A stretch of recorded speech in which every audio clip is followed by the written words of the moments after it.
आङो दा दखानाव माल लायनो थांनो ओंखारबाय फैसाबो लाबाय स्लिपबो लाबाय बाकिबो लाना फैनाय जायोना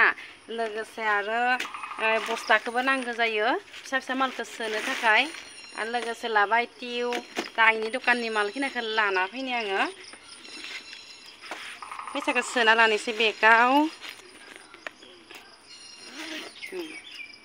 बेखौ मारिबाय एबार आङो थांनोसै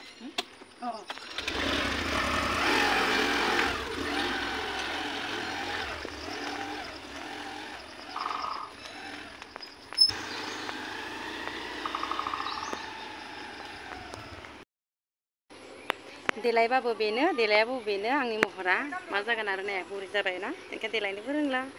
आइमोननि खामानिफोरखौसो एसे मावै मावै होनोसै आरो ना हानाय खिनाखौ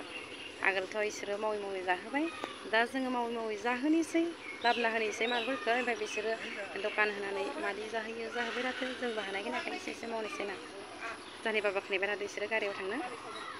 बेटारि रिक्सा नेबाय थादो दा आङो दखाननि माल लागासिनो आंबो दिहुनदो मालफोरखौ आरो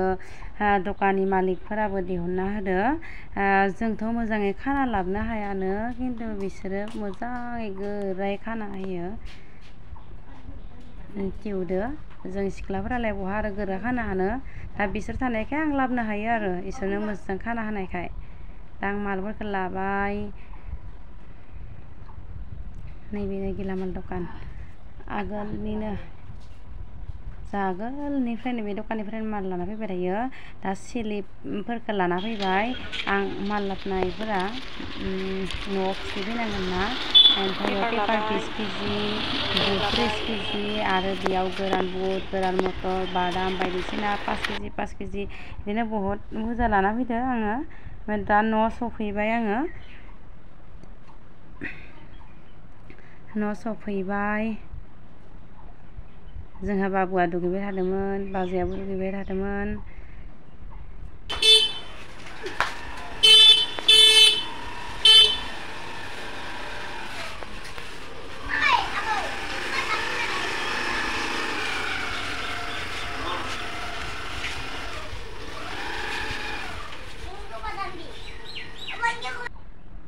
दा आङो मालफोरखौ दिहुननो नागिरदो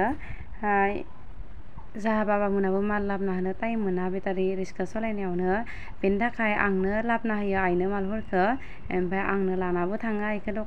दखान होनायाव पेपारा 20 केजि बहुत अजन जायो थेवबो थिखांसाबबाय आरो हागवाबाबो ओमफ्राय नैबे बुट 30 केजि बुट इयो बाय बाय लोगोफोर लाइक खालामना होबानो जाबाय दे भिडिअखौ नायना मोजां मोनदोंबा लाखिनोसै बाय बाय टाटा